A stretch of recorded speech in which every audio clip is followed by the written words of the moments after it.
News 3 at 6:30. Good evening, I'm Mark Kiesling. What you're seeing behind me is an aerial view of the path of Friday's tornadoes as they cut through our area.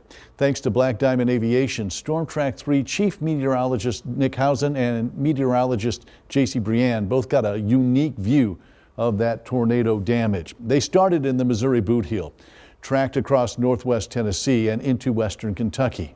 Here's what they saw. We picked up the path of the tornado just south of Caruthersville, Missouri. Tracking through open farmland, often tornadoes are hard to detect, but not this one. This farm equipment was tossed hundreds of feet out into the field, and even the ground showed visible signs of the intense wind. Just surprised at how much you can see the track. Oh, yeah. The path then continues to the northeast across the Mississippi River into northwest Tennessee. Homes destroyed, and barns and sheds mangled. A couple homes there just completely wiped off their foundation. But the most severe damage in this section of the path was along Reelfoot Lake, especially in the town of Samburg, a small resort area with a lot of cabins and RVs. Those buildings are now completely gone, and RVs are flipped upside down.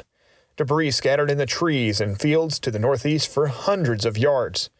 Continuing our flight, the damage continues for several miles. Trees are flattened, high-tension power lines toppled.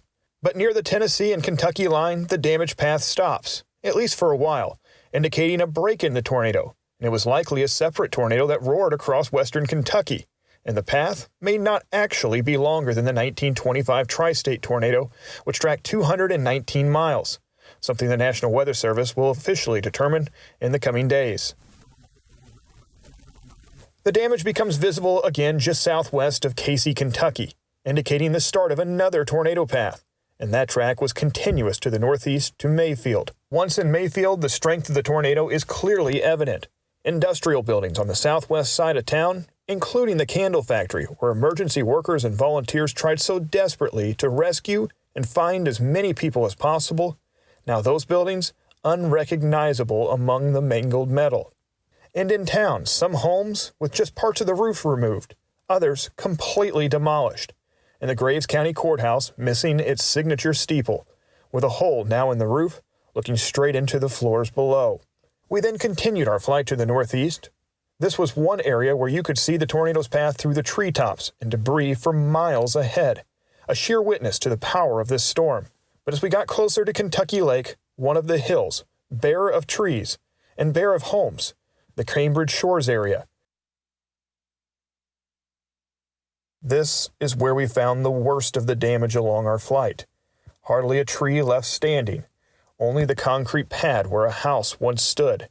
Homes that once had a beautiful view looking out over the lake, strung out down the hillside and scattered out into the water. There is literally nothing left standing on this peninsula. Boy, that may be some of the worst damage we've seen. And this is where we turn back to head home, but the path could visibly be seen continuing to the northeast. Along the path of destruction, so many lives lost. But to see the damage from above in person, it's simply a miracle that there wasn't more. Chief Meteorologist Nick Hausen, News 3. And thanks again to Black Diamond Aviation for flying our crew today, and Black Diamond RV for allowing us to use an RV as a place for our news operations in western Kentucky.